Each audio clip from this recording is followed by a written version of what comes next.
Hey everyone, how are you all? So welcome back to my channel, your Bestie Feeds once again. So the topic that I'm going to cover today is going to be a current affairs marathon. ठीक है, तो जून 1 से लेकर जून 15 तक जितने भी current affairs news में थे हम उनको कवर करने वाले हैं with in 15 to 20 minutes. Okay, so but before that, please guys, a small request to all of you that please like, subscribe and share my channel as much as possible. Okay, so let's start it together without any further ado. Okay जो सबसे पहली news जो यहाँ पर है, जो सबसे पहला है world milk day that was in the news. वो कब होता है? 1 जून को होता है. ठीक है, 1 जून इज़ द डे जब हम वर्ल्ड में मिल्क डे मनाते हैं. ठीक है, वर्ल्ड में है, इंडिया में नहीं है. ठीक है, वर्ल्ड मिल्क डे है. 2001 में इसको मतलब ये इस्टेब्लिश कब हुआ था? तो 2001 में इस्टेब्लिश हुआ था by food and agricultural organisation of the UN. ठीक है, FAO ने स्टार्ट किया है, 2001 में स्टार्ट किया है और 1 जून को ये मनाते हैं world milk day. Okay, objective क्या है? To highlight the contribution of milk to nutrition, food security and sustainable agriculture. Okay, और इस बार की थीम क्या थी आपकी 2025 की? Let's celebrate the power of dairy. ठीक है, तो ये थी आपकी थीम. So that's it. ये पहली न्यूज़ थी. अब सेकंड देखते हैं. 14th meeting of the ASEAN defence minister conference and the expert working group. उनकी 14th मीटिंग हुई है. और किसकी हुई है 14th मीटिंग? किसकी हुई है? ASEAN defence minister conference and expert working group, EWG एक कॉन्फ्रेंस होती है, उसकी अभी 14th मीटिंग हुई है. ठीक है, ये कहाँ पर हुआ कॉन्फ्रेंस हुआ न्यू दिल्ली में. और कॉन्फ्रेंस किस टॉपिक पे था? काउंटर टेररिज्म पे था. ठीक है, India and Malaysia will jointly को चेयर द मीटिंग. दोनों मतलब ये होगी मीटिंग, अभी ये होगी और दोनों मिलकर इस पर्टिकुलर मीटिंग को को चेयर करेंगे. ठीक है, okay, this is the first time that India will co-chair the counter terrorism EWG. ठीक है, ये पहली बार होगा जब इंडिया जो है को चेयर करेगा, मतलब साथ में इंडिया और मलेशिया दोनों लोग को चेयर करेंगे counter terrorism expert working group. Okay, so this was the second news. आपको याद रखना है इंडिया के साथ मलेशिया है. ओके, देन थर्ड न्यूज़ है एम्स भोपाल से है. कोड एमरजेंसी मोबाइल ऐप उन्होंने लॉन्च किया है. किस लिए है? ऑब्जेक्टिव क्या है उसका? To provide immediate medical assistance in emergency situations होती है उस टाइम में इमीडिएट जितना जल्दी हो सके मेडिकल असिस्टेंस के लिए ये पर्टिकुलर ऐप है जहाँ पर आपको सब कुछ रजिस्टर करना होगा और आपको इमीडिएट हेल्प मिल जाएगी. अब फीचर्स क्या है? Ability to send real time alerts and instructions to medical staff. तो मतलब उनके लिए अलर्ट्स होंगे और इंस्ट्रक्शन दिए जाएंगे मेडिकल स्टाफ को. सो वो सारी चीज़ें इस पर्टिकुलर ऐप में होगी. तो this would be very useful and देखते हैं इसका कैसे यूज़ किया जाता है. बेनिफिशियरीज़ कौन कौन होंगे? Citizens living in remote and emergency areas. ठीक है, जो रिमोट एरियाज़ में रह रहे हैं उनके लिए है. ठीक है, तो अगर आप सिटी में हो तो आप जो है अफोर्ड कर लोगे जाना, पास में ही हॉस्पिटल्स रहेंगे. बट अगर कहीं दूर दराज एरिया में कोई, ठीक है, तो उसके लिए जो है आपको पहले मेडिकल स्टाफ्स को इंस्ट्रक्शन वगैरह दिए जाएंगे, फिर रियल टाइम अलर्ट्स वगैरह होगा, फिर इमीडिएट उनको मेडिकल असिस्टेंस मिलेगा उसके लिए. ठीक है, फिर हमारे पास फोर्थ न्यूज़ जो है बोधि यात्रा उत्तर प्रदेश से रिलेटेड है. 2 to 7 जून इसको सेलिब्रेट किया जाता है. ठीक है, ऑब्जेक्टिव क्या होता है? To introduce the delegates from ASEAN countries के जो डेलीगेट्स हैं ना उनको इंट्रोड्यूस करना है. किस लिए? To the Buddhist site of Uttar Pradesh में कुछ बुद्धिस्ट साइट हैं तो वहाँ उनको बुलाने के लिए, वहाँ उस चीज़ों को इंट्रोड्यूस करने के लिए ये पर्टिकुलर यात्रा होती है. डेस्टिनेशन क्या होता है? आगरा से स्टार्ट करते हैं, सारनाथ में ट्रैवल करते हैं, बुद्ध साइट्स एंड बिहार तक जाते हैं. ठीक है, तो बाहर लाइक सारनाथ तक ट्रैवल करते हैं आगरा से. तो ये सारनाथ है कहाँ? बिहार में. ओके, पार्टनर कंट्रीज़ कौन कौन सी है? Cambodia, Laos, Myanmar, Thailand, Vietnam. ये सारी हमारी नेबरिंग कंट्रीज़ हैं जो लाइक हमारे ईस्टर्न साइड से बॉर्डर शेयर करती हैं. तो वो सारी कंट्रीज़ हैं. ठीक है, अंकुर स्कीम कौन सी है? अंकुर स्कीम किसने लॉन्च किया? उड़ीसा गवर्नमेंट ने लॉन्च किया है. ऑब्जेक्टिव होगा to address the challenges of urbanisation and promote inclusive growth. ठीक है, तो हमें पता है अर्बनाइजेशन मतलब लोग शहर में ज़्यादा मूव कर रहे हैं, वहाँ पर रह रहे हैं, अर्बनाइजेशन बहुत ज़्यादा हो रहा है. उस पर्टिकुलर चैलेंज को यहाँ पर एड्रेस किया जाएगा एंड ये प्रमोट करेगा इंक्लूसिव ग्रोथ. ठीक है, सो या इंक्लूसिव ग्रोथ होगा यहाँ पर. And then next news is international day for biodiversity. तो ये सेलिब्रेट होता है 22 मई को, 22 मई को उसको सेलिब्रेट किया जाता है. एंड थीम उसकी होगी harmony with nature and sustainable development. ठीक है, ये इसका थीम है, harmony with nature and sustainable development. तो आप इसको बार बार 1-2 बार देखोगे तो याद हो जाएगा थीम्स वगैरह. ठीक है, एंड 22 मई को हम बायोडाइवर्सिटी डे मनाते हैं, ये आपको याद होना चाहिए, international day of biodiversity. Okay, Bharat चयन क्या है? 2025 में इसको गवर्नमेंट ऑफ इंडिया ने लॉन्च किया है. ये पर्टिकुलरली किसके लिए? लैंग्वेजेस के लिए है, मतलब ट्रांसलेट करने के लिए है. तो अंडरस्टैंड करेंगे languages and cultural context of India. And यहाँ पर एक इंडिजीनियस AI मॉडल होगा जिसके थ्रू इन सारी रिक्वायरमेंट को पूरा किया जाएगा.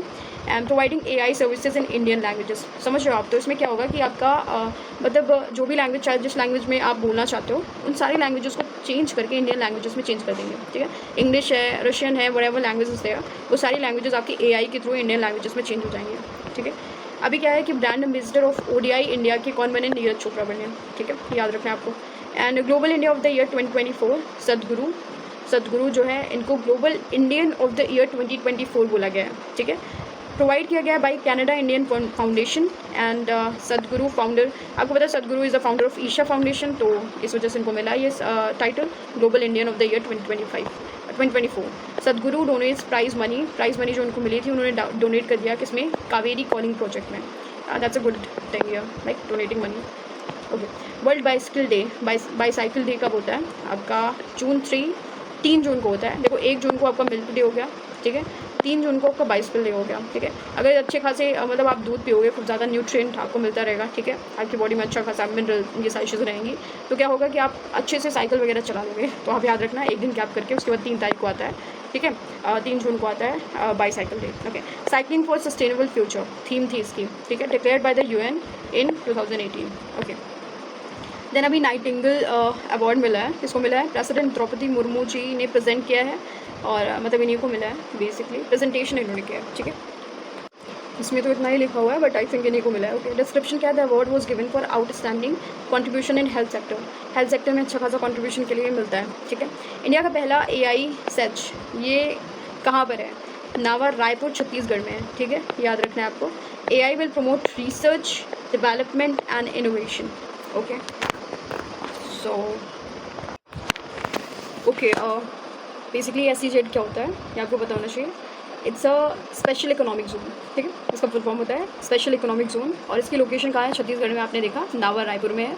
आपको ये याद होना चाहिए इतना, ये मतलब आपकी फैक्चुअल इन्फॉर्मेशन है, इसके अलावा आप बहुत कुछ पढ़ सकते हो बट इतना bare मिनिमम आपको पता होना चाहिए। Okay, and then again the next thing here is 300 sixes अभी IPL में मारे गए हैं, एक नया रिकॉर्ड बनाया है, किसने बनाया है, रोहित शर्मा ने बनाया है, ठीक है, तो 300 सिक्सेस, ठीक है, IPL में। Okay, national spelling bee 2025 winner कौन था, फैज़ान ज़ाकी था, एंड एज क्या है, 13 ईयर्स है इनकी, एंड शब्द क्या है, शब्द देखो, इनक्लेयर सिसमेंट, ओके, इनक्लेयर सिसमेंट, तेलंगाना ओरिजिन अमेरिकन स्टूडेंट है ये, ठीक है, तेलंगाना से मतलब इनका बॉर्न ये हुए हैं तेलंगाना में, लेकिन अभी बेसिकली अमेरिका में रहते हैं, that's why Telangana origin American student है, और ये केवल 13 साल के हैं, और इन्होंने एक नया शब्द लाइक दिया है, स्पेलिंग बी जो भी है, नेशनल स्पेलिंग बी 2025 के लिए, फैज़ान ज़ाकी नाम है इनका, ठीक है। प्रेसिडेंट ऑफ इक्वाडोर की अगर मैं बात करूँ तो ये भी कौन बना है, डेनियल नोबोया है, and he is the youngest president of Ecuador, ठीक है, इक्वाडोर के यंगेस्ट प्रेसिडेंट हैं। तो कभी कभी आता है ना पर्सनैलिटीज़ मैच करने के लिए, स्पेशली जो स्टेट पीसीएस वगैरह के एग्जाम्स होते हैं उसके लिए question like that's the best question here for that, like for framing that kind of question. Okay, will take office in May 2023। Okay, well operation shield आपका देखो part of the Indian government counter terrorism strategy का एक part है ये operation shield, और ये किस लिए था, आफ्टर द पहलगाम अटैक, जब पहलगाम अटैक हुआ था ना उसको काउंटर करने के लिए ये ऑपरेशन शील्ड लिया गया था हमारी तरफ से, होम मिनिस्टर अमित शाह ने प्रेजेंट किया था ऑपरेशन को as a symbol of India's firm security policy. Okay, then Valmiki Thapar, he is a renowned Indian tiger conservationist and author, and he made significant contribution in the study and conservation of tigers in Ranthambore National Park, ठीक है, ये आपको पता है, ठीक है, ये सारी चीज़ें, and then died in 31st May 2025 at the age of 73। so he was a renowned Indian tiger, मतलब ये टाइगर कंजर्वेशन में काफ़ी ज़्यादा helpful, like he was a person जिन्होंने काफ़ी ज़्यादा चीज़ें कंट्रीब्यूट की है for the animal and tiger conservation. Okay, और ठीक है, ये सारी चीज़ें, अभी इनकी डेथ हो गई इसी वजह से ये न्यूज़ में थे। ओके, ऑपरेशन स्पाइडर वेब की अगर मैं बात करूँ तो 1 जून 2025 को ये पर्टिकुलर लाइक चीज़ होती है, ऑपरेशन स्पाइडर वेब, ये लॉन्च किया गया था, and it was a covert drone strike carried out by the security service of Ukraine, तो यूक्रेन के थ्रू है ये ड्रोन स्ट्राइक थी inside Russia. Okay, glacier protection conference, ये कॉन्फ्रेंस कहाँ पर हुई है, अभी ताजिकिस्तान में हुई है, दुशानबे ताजिकिस्तान में, एंड 29 to 31 मई में हुई है, ये अभी मई में मतलब कंप्लीट हो चुकी है। For the protection of glaciers के लिए इसका ऑब्जेक्टिव था, मतलब ग्लेशियर्स को बचाने के लिए ये पर्टिकुलर कॉन्फ्रेंस थी, आप नेम से भी समझ सकते हो, ग्लेशियर प्रोटेक्शन के लिए। ऑर्गेनाइजर कौन सा था, कौन से मतलब कंट्रीज थी, ताजिकिस्तान थे, UNESCO and other international organisation, तो you can say Tajikistan is the main हुआ, तो आपको याद रखना दुशानबे ताजिकिस्तान में हुआ, ठीक है, तो ग्लेशियर प्रोटेक्शन कहाँ पर हुआ, दुशानबे ताजिकिस्तान में हुआ। ओके, तो ऐसे आपको याद रखना है वो कॉन्फ्रेंस हुई थी वहाँ पर। अब बुक देख लो कौन सी है, integrated human establishment, who is the author. So recently अभी क्या है, एक बुक है लाइक जिसको लिखा है ऑथर कौन है उसके, नितिन गडकरी जी हैं, he is the minister in the government of India, you know. So Nitin Gadkari, इन्होंने लिखा है, कौन सी बुक लिखा है, इंटीग्रेटेड ह्यूमन एस्टैब्लिशमेंट, ठीक है। सो बुक्स एंड ऑथर में ये क्वेश्चन आ सकता है, so this is important here. Subject क्या है, an important work on human resource development and institutional reform in India, ठीक है। तो ह्यूमन रिसोर्स में हम कैसे डेवलपमेंट कर सकते हैं एंड इंस्टीट्यूशनल रिफॉर्म्स की ज़रूरत है या नहीं है, या कैसे कर सकते हैं, वो सारी चीज़ें इस पर्टिकुलर बुक के अंदर में है, ठीक है। नेक्स्ट जो न्यूज़ है वो है क्लाइमेट परफॉर्मेंस इंडेक्स। ये इंडेक्स है जो रिलीज़ करता है, कौन सा ऑर्गेनाइजेशन करता है, जर्मन वॉच करता है, ठीक है। जर्मन वॉच करता है new climate institute and climate action network international, इनका पूरा नाम है, बट जर्मन वॉच आपको इतना पता है तो आप you will be able to do that particular question, okay. Evaluate करते हैं कंट्रीज़ को बेस्ड ऑन 4 की इंडिकेटर्स, इन 4 की इंडिकेटर्स के बेसिस पे कंट्रीज़ को इवैल्यूएट किया जाता है यहाँ पर। और वो कौन से 4 इंडिकेटर्स हैं, ग्रीन हाउस गैसेज एमिशंस कितने हो रहे हैं उस कंट्री में, ठीक है, रेन्यूएबल एनर्जी कितनी है, एनर्जी एफिशिएंसी कितनी है, एंड क्लाइमेट पॉलिसी क्या है। इन चारों के बेसिस पे ये क्लाइमेट परफॉर्मेंस इंडेक्स में रैंकिंग दी जाती है। टॉप 3 पोजीशन जो है उसमें कोई नहीं है, मतलब ये चारों चीज़ें अच्छी किसी भी कंट्री में नहीं है, मतलब टॉप 3 में कोई नहीं है। 4th पोजीशन पे है आपका डेनमार्क, ठीक है, okay. German watch new climate institute and climate action network international, okay. India की रैंकिंग कितनी है, इंडिया की 10th है। इंडिया का मतलब ओवरऑल देखो 1 2 3 पे तो कोई नहीं है, 4th पे डेनमार्क है, उसके बाद इंडिया की ऐसे आप आओगे तो नीचे 10th पे है इंडिया की। 2024 में, अच्छा 2024 में था, showing a drop from 7th, okay okay. So पहले 7th था लेकिन अभी 10th था 2024 में।